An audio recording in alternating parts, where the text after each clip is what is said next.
Next fly I'm going to tie for you is called a signal light. This also is a salmon and steelhead fly. It is a wonderful pattern, especially if you're fishing in a little bit warmer waters. At least in the Midwest here, warmer waters, the fish tend to run after flies a little bit easier than when the waters are real cold. And the signal light is a very, very colorful pattern. The Chartreuse, the fluorescent orange and the purples, and all the flash in this actually catches the eye, and if the fish are aggressive and they're after it, they'll come running for the signal light. I've seen this tied in a number of different ways. This is tied in the way that I was introduced to it as just a short salmon hook as a salmon fly. I've seen these tied even in a manner that would reflect probably more of like a spay fly, as well as just a longer shank streamer fly. So you can do different things with these, and the body material on these you can experiment a little bit with, but generally it's a Chartreuse, fluorescent orange and black. So that's the signal light. Excellent salmon and steelhead fly, worth having in your box. We'll go ahead and get started.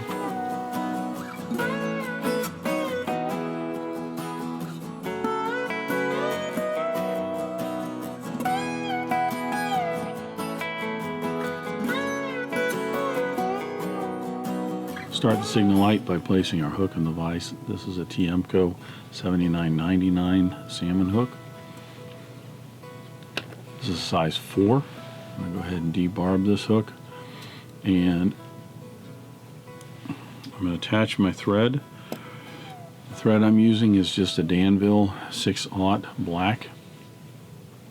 I'm going to attach this about an eye length behind the eye of the hook, and I'm going to go ahead and wrap this on down the shank of the hook. Most of the body of this, actually all of the body, is dubbed material, dubbed Antron, so I really wouldn't get too concerned about having nice touching turns as you go down the shank of the hook. I'm going to stop at the point of the hook, trim away the excess. I'm going to tie in my tail. The tail on this is made of some purple Hackle fibers. You could use something stiff like a cape neck hackle or something like that if you want to. I like to keep these to where there's a lot of motion to them, so I'm using a Schlappen hackle. And I'm going to get these fibers out so that they are perpendicular to the stem, so that that gets all the tips fairly even. They don't have to be 100% perfect, but you do want them fairly even. And then I'll peel those off the stem. I'm going to tie these in so that they are at least a shank length long, maybe a little bit longer. I kind of like to have a little bit longer tail on these. And I'm going to tie those in right on top of the hook shank. I'm going to work my thread down about half a dozen wraps towards the back of the shank. I don't want to go down the bend of the hook here too much, because if I do, that's going to get my tail pushed down and pointed down in a downward direction. I'm going to tie in the rib at this point. The rib for the signal light is a silver oval tinsel. I'm going to use a Danville size 10 silver oval tinsel. Again, this is a size 4 hook. If you were to go down, say, to a 6 or 8, you might go to a smaller sized oval tinsel. I'm going to tie this in on the side of the hook shank, with the end of the tinsel being just up to the end of the body. Just put a couple of wraps to secure that. If this is longer than the body, I can just go ahead and trim away the excess right there. Now, I'm going to dub the body here, and I could just go ahead and start dubbing, but I find it's easier if I just do some open spiral wraps just to collect the rest of that tail and that tinsel along the hook shank. Then they're not getting pushed out of the way as I'm actually doing the dubbing on this fly. The body for the signal light is made of 3 different types of material: a Chartreuse, an orange, and a black. I'm going to use some Antron dubbing for this. And again, I've got a Chartreuse and an orange and a black Antron. You could use ice dub. I've made this with ice dub before. You could even use a fine chenille if that's what all you have. I'm going to start out with the Chartreuse in the back end. What I want to do, the head is going to end up about an eye length from the eye of the hook. So from there to the back end here, I want to divide that up into 3 equal parts of Chartreuse, orange, and black. Due to the fact that the Antron can be kind of tricky to work with in terms of dubbing, it tends to slide in the fingers a lot. And this time of year, with humidity being low and skin being dry, it can be kind of difficult to try and twist this onto the thread. It slides through your fingers. So what I like to do in this case, there's not a lot of dubbing that I do this for, but I will take some dubbing wax and actually put that on my finger. So I'm going to just rub my finger over the wax, smear that over to my thumb all around just to get that tacky. Then I'll take out some dubbing, some Antron, and start to twist that on. You can make a thinner dubbing noodle if you want. I generally find a medium-sized dubbing noodle will work fine for this, and usually about 2 to maybe 3 inches long. It really depends on the hook that you're using, the size of the hook, and how much of the shank you have to cover with the dubbing.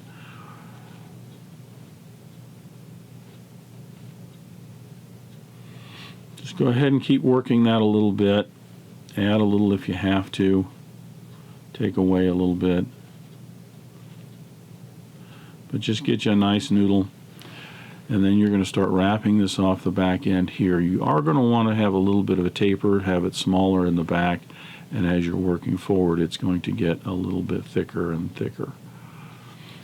See, I can add just a little bit more right up front there, just to make that nice and even.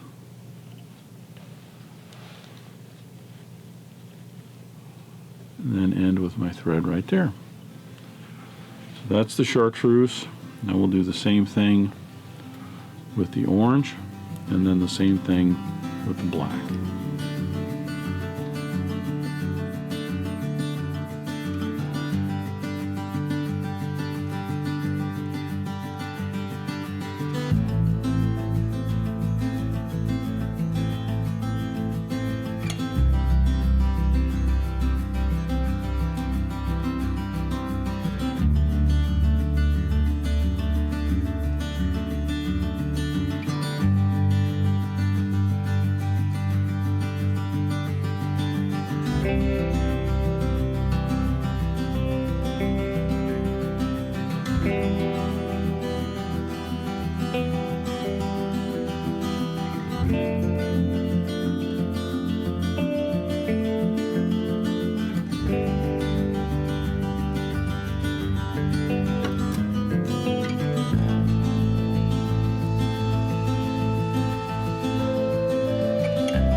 Sometimes find it easier, especially working with the Antron, rather than try and dub from the back straight up to the front and the correct diameter. I sometimes find it's a little easier to just go ahead, lay some down along the hook shank like this, and then just go back over on top of it. So in other words, dubbing in a few layers with this stuff gives me more control over the final shape and diameter of, at least in this case, that section of the Antron. It doesn't have to be smooth. The Antron does tend to lay down a little smoother than other dubbings. That's not necessarily what I'm looking for. but I am looking for a consistent taper. As you can see right here, I got a little bit of a thinner spot right here I got to fill in, and then I also, this is a little bit too thin. I want that to be a little bit thicker right up by the head.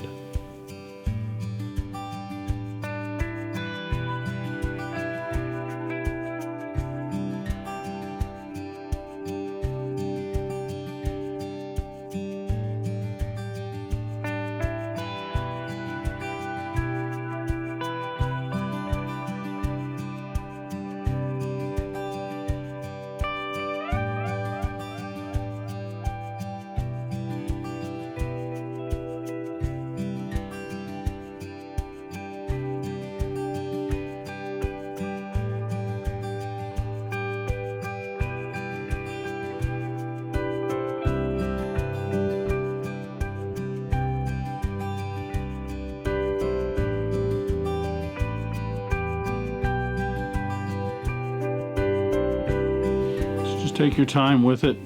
The black section, as you can see, is a little bit wider than the orange and the chartreuse, which is fine. That happens sometimes when tying these. I don't always get them nice and perfect where, you know, it's a nice evenly spaced, but it works. If you are using, say, a seal's fur or an ice dub or something, you could, in a moment after we do the ribbing, take a Velcro dubbing brush and try and rake some of that out to make that a little bit bushier if you want to. Now I'm going to take my rib and I'm going to palmer this forward. I want to palmer this up 5 wraps. I want these all evenly spaced. My third wrap should be just about halfway up the hook shank, right about here. And then my 6th wrap will end up being right where my thread is at. And that takes care of the body of our signal light.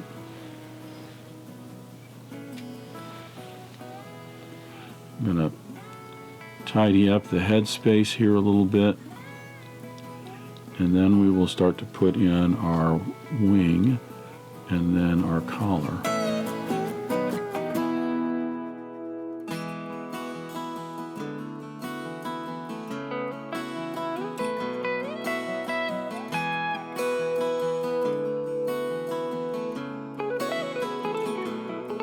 The wing on the signal light is comprised of 3 different materials. I should say 2 different materials, but with different colors.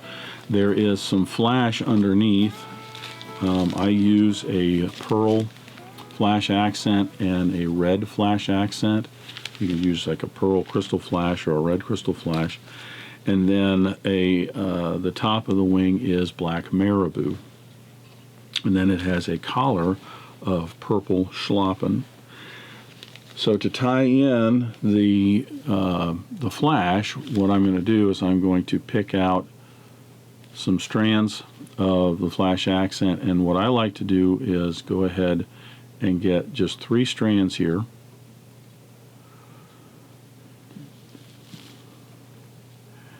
And I'm going to actually pull these out of the package. I'm not going to trim these. I just want to go ahead and pull the whole length right out of the package. And the reason for that is, as you can see, the wing on here is going to be fairly short. I want maybe somewhere in the neighborhood of 9 to 12 strands of the pearl as well as the red for that component of the wing. I don't want to turn around and pull out a short strand and just tie that in and clip it, because then you end up with a whole bunch of little short straggly pieces on in your packet of crystal flash that you can't use. So I just bring all of those out, and what I'm going to do is I'm going to, about the midpoint, I'm going to double those over. So I double those over, and then I will trim those, and then I'll double those over again. So I'm taking those 3 strands to basically make all of my wing here. Now I have a whole bunch of different fibers that are short for my wing, but I'm not making a mess of my package of flash accent. So I'm going to attach this onto the hook shank up under the thread, put a few wraps in to lock that, fold this back. I like to fold mine in a little bit of a V, as you can see, where I have some going out on both sides here. And then I'm going to trim these so that they're about halfway down the tail. And then I'm going to repeat the same process with the red flash accent.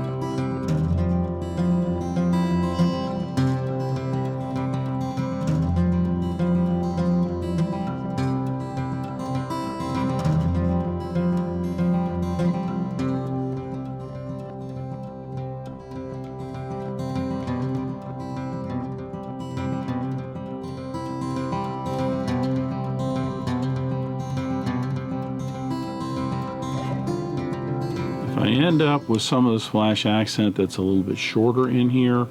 That's fine, actually. I don't mind taking some of these sometimes and trimming these of different lengths. It just adds a little bit more flash to it and a little bit more color. Remember, this is a bright fly. You want a lot of flash to it, a lot of bright colors to help induce a strike. Tidy up the head space just a little bit here for my wing and my collar. The wing on this, as I mentioned, is a Marabou feather. All I'm going to do with that feather is collect the tips. Some people like to actually cut the very tip out, but I find if it's real soft like this, I don't mind keeping it in there. But I'm just going to collect all of those fibers down so that I have all of them clumped together for my wing. I like to wet these down. Do be careful because the black dyes on these will run. So if you're doing a lot of these, I would have a dish of water nearby that you can wet your fingers in, and your fingers will get black, by the way. And I'm going to tie that in so it's just the same length as the flash accent.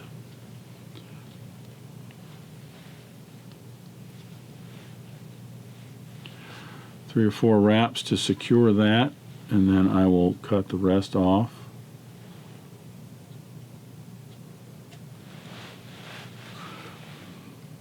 And then I will bind all those butt ends in so that I have a nice smooth platform for tying in my collar. Collar on this is Schlappen, as I mentioned. Sometimes you can find a package of Schlappen feathers that are very short.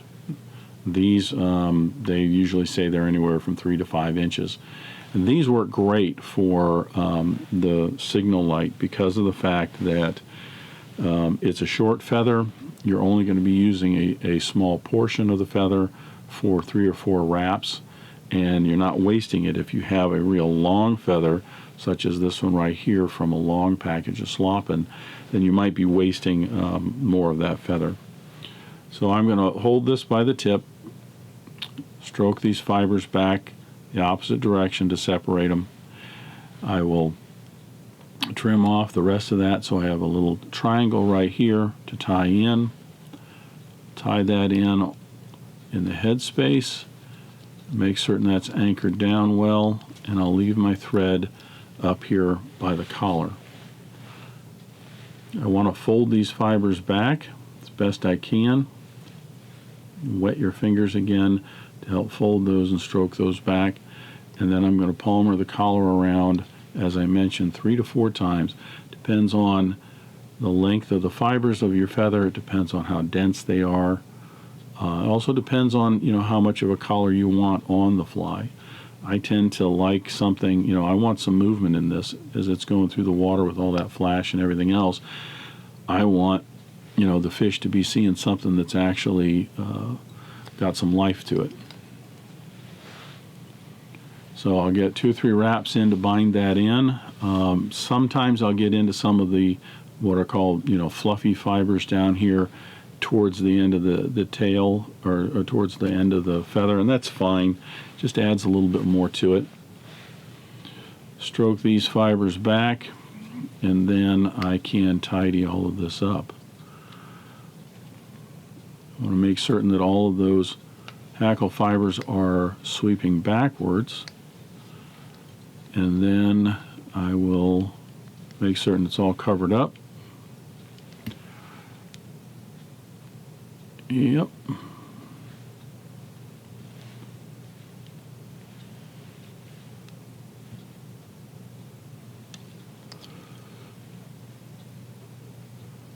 And I will shape it a little bit as I work back here.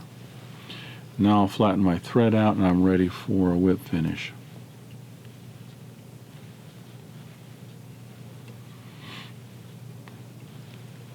Like most of these flies, the whip finish on the signal light is going to be generally about 7 to 8 turns. It's a shorter head on the fly here. But what I want to do is I want to just smooth out those thread wraps a little bit,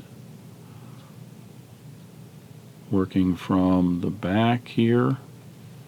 There we are.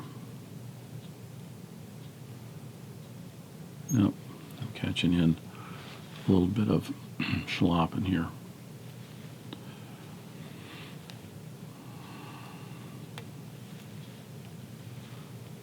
So working in from the back here, I'll put in about 7 or 8 turns as I smooth that off and work my way up to the eye of the hook.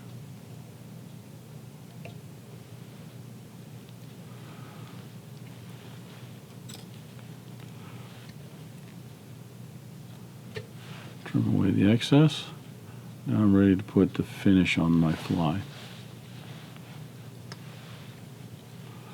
Like most of my flies, the first coat of finish is going to be some fly tight.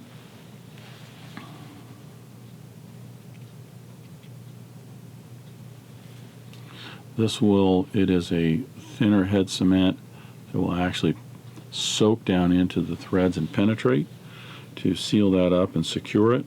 And then if you want to have a glossy head on this, which they certainly look nice with it, I'm going to go ahead and put some hardest hull on it to smooth it off some more and top it with some black lacquer.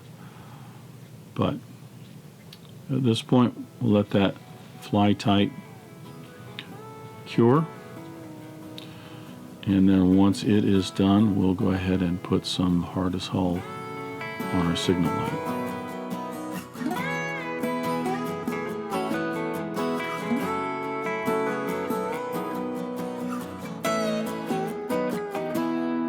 So the fly tight's all cured on our signal light, and we're going to go ahead and start the process of putting the top coat on this to finish the head off. Again, you do not have to do this if you're wanting to just fish this fly, which even if, you can with the top coat of lacquer and everything fish it, but if you're just wanting to tie some of these up and you're going to go hit the stream, the fish are not going to be concerned about whether you have put 3 coats of hardest hull on this and the top coat of lacquer, and they can see their smiling faces in the head of the fly.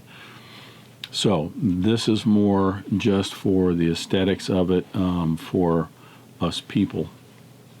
I'm going to use some hardest hull here to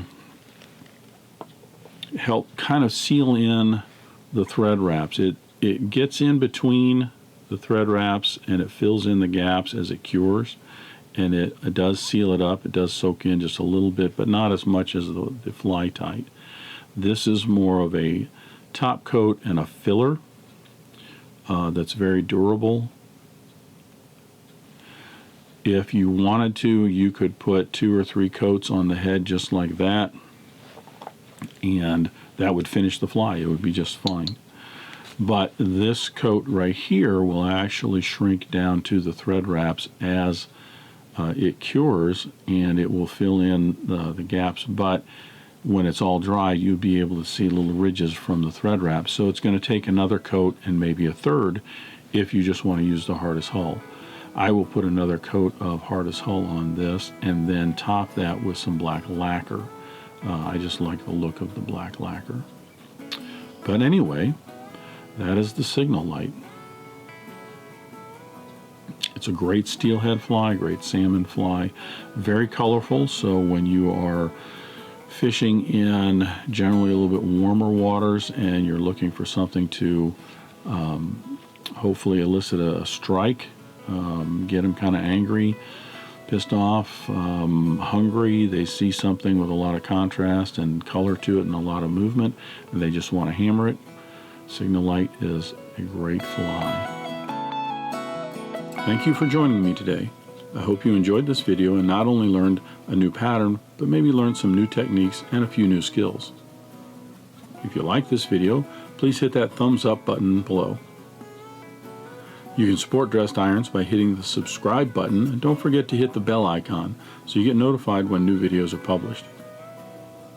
If you have any questions or comments, feel free to leave them in the comment section, and I'll be happy to answer any questions you might have. Until next time, remember, it's fly tying. If you're not having fun, you're doing it wrong.